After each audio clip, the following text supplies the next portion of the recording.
ওবায়দুর রহমানের কাছে একটা গল্প শুনেছি। যে সমস্ত দলের কর্মীরা পাট কেনে ধান কেনে ঘুমিয়েছে, তাদের কেউ চাকরি পাচ্ছে না।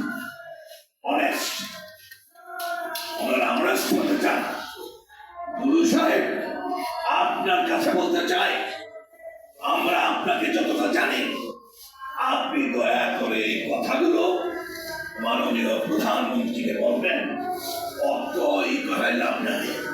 20,000 মাস্টার নেবে, 20,000 মাস্টারের মধ্যে যদি আমার দলের ছাত্র জীবনে যদি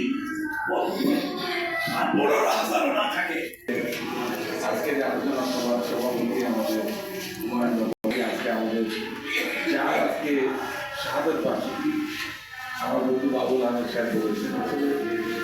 ওনার সান্নিধ্যে আমি যখন আমার ছোট স্কুলে পড়ি এবং পরবর্তীকালে যখন মৃত্যুবরণ করেন, নাটোরের উত্তরা গণভবনের রাত্রি জানি।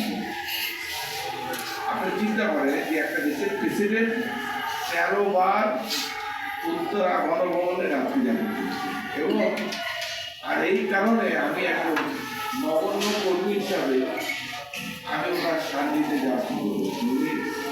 যখন বসতেন এনার ওই পায়ের সামনে, যেহেতু আমি ছোট একটা করছি, ওনার পায়ের কাছে গিয়ে দেখতাম এই বুকটা মানে মুখের মধ্যে নিয়ে যখন দুশ্চিন্ত করছি, তার পায়ের মধ্যে পা রেখে রোজ মানে দেখা শুরু করেছে। তো যাই হোক, অনেক বার জানিতে দেখা আমার আমি মনে করি আজকে শহীদ প্রেসিডেন্ট জিয়া রহমানের জন্মদিন আজকে এই রূপতন্ত্র জন্ম। আমি ব্যক্তি জীবনে শুধু হতো না, আর আজকের এই পরিস্থিতি সরকার আপনারা আমাকে চিনে দূর হিসেবে একজন বিএনপি নেতা হিসেবে আমি অতটা নিজেকে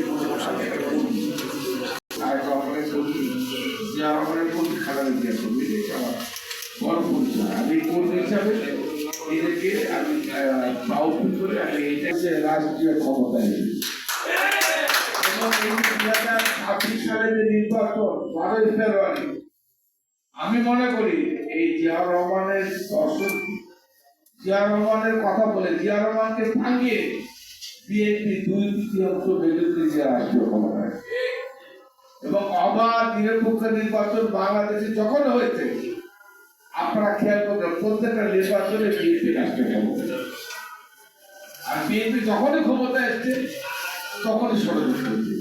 আপনারা দেখেছেন জিয়া রহমান স্যারকে স্বাধীনতা হত্যা করা হয়েছে 91-এ তখন ক্ষমতা বিএনপি এসছে, হাসিনা বলেছিল, মনে আছে কিনা আমাদের মনে থাকে, একদিনের জন্য তোমাকে আপনাকে শান্তিতে থাকতে দেব। 172 দিন হরতাল দিয়ে বিএনপিকে মারাত্মকভাবে বিপদগ্রস্ত শান্তি।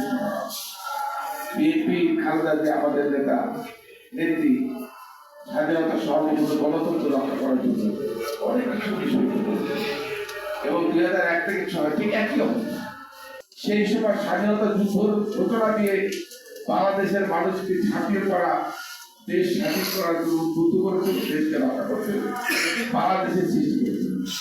আবার বেগম খালেদা জিয়া 1982 সালে এরশাদ ক্ষমতা নেওয়ার পর আপনারা দেখেছেন বাংলাদেশের গণতন্ত্র যখন বিপন্ন, স্বাধীনতা সার্বভৌমত্ব যখন বিপন্ন, সেই মুহূর্তে তার দুটো সন্তান তারেক রহমান, আরাফাত রহমানকে ঘরে শিশু বাচ্চাদেরকে ঘরে রেখে রাস্তায় নেমে বাংলাদেশের গণতন্ত্র, ভোটের অধিকার